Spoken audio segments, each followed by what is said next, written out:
Menindaklanjuti keputusan pemerintah yang akhirnya membatalkan penghapusan tenaga honorer pada November 2023, Komisi 2 DPR RI menilai perlu solusi yang matang untuk menyesuaikan kebutuhan tenaga honorer karena jumlah tenaga honorer di Indonesia cukup besar dan statusnya hingga kini belum jelas.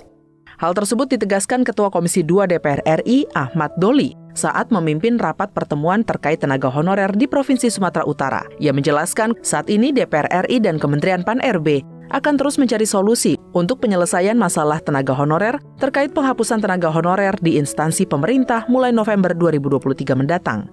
Waktu itu Saudara Menteri minta beberapa waktu mereka untuk sinkronisasi dan harmonisasi dengan asosiasi kepala daerah. Mudah-mudahan di masa sidang yang berikut besok kita sudah bisa melaksanakan rapat kerja. Terus kemudian konsep itu kita tuangkan dalam peraturan perundangan, apakah bentuknya peraturan pemerintah.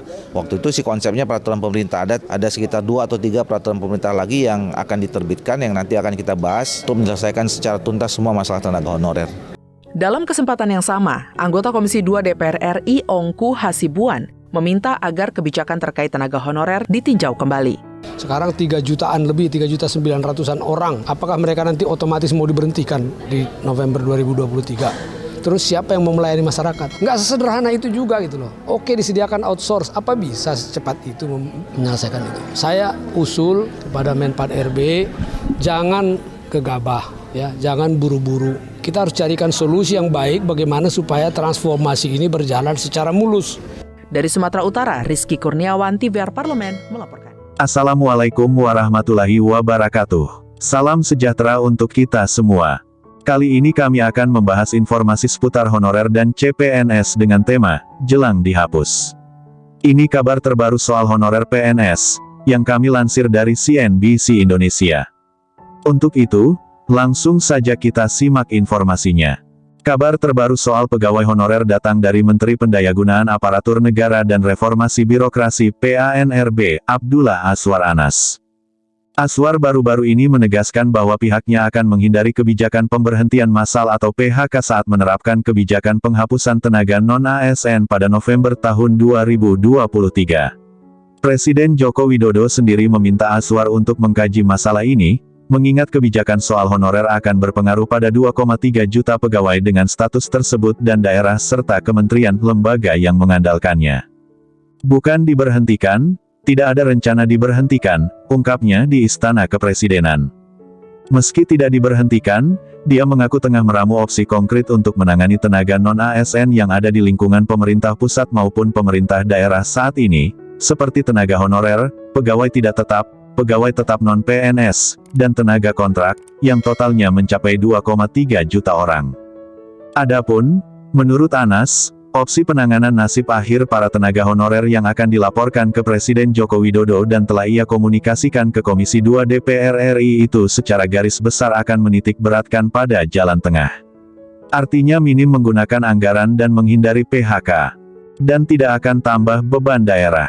Ini yang kami sedang cari solusinya. Jadi yang penting kita hindari PHK, pembekankan anggaran, tidak ada lagi istilah non-ASN, ujar Anas. Pada kesempatan terpisah, Anas menuturkan tenaga pendidikan dan kesehatan yang masih berstatus honorer menjadi prioritas penanganan oleh pemerintah periode tahun 2022 sampai tahun 2023.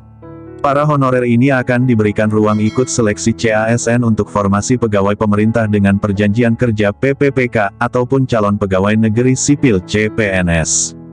Yang sudah jalan sekarang mulai tahun 2022 sampai tahun 2023 ini yang diangkat sesuai prioritas pendidikan dan kesehatan, kata Anas. Dalam kurun waktu tersebut, pemerintah telah menyiapkan 700.000 formasi bagi kesehatan dan pendidikan. Namun, yang terserap atau yang diusulkan oleh pemerintah daerah kebutuhannya hanya sebanyak 400.000. Nah, kami berharap daerah segera mengusulkan untuk PPPK dari daerah karena pendidikan dan kesehatan sedang jadi prioritas, tutur Anas.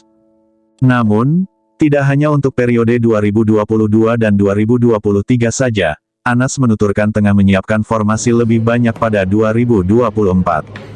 Dia melihat akan ada lowongan untuk menjadi CASN pada tahun itu sebanyak 1 juta lebih formasi. Sekarang kita sedang ajukan formasi, 1 juta lebih formasi yang kita ajukan untuk 2024.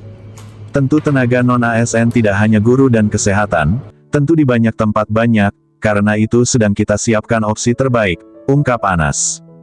Lebih lanjut, Anas akan kembali mengumpulkan bupati dan wali kota seluruh Indonesia agar menemukan formula yang tepat atas nasib honorer. Di mana tidak ada pemutusan hubungan kerja PHK, namun juga tidak membebani anggaran negara maupun daerah. Ini sedang kita selesaikan, sedikit lagi lah, imbuhnya. Hal ini mengingat pada beberapa daerah, peran honorer sangat penting dan strategis. Demikian informasi mengenai jelang dihapus. Ini kabar terbaru soal honorer PNS, semoga bermanfaat, terima kasih.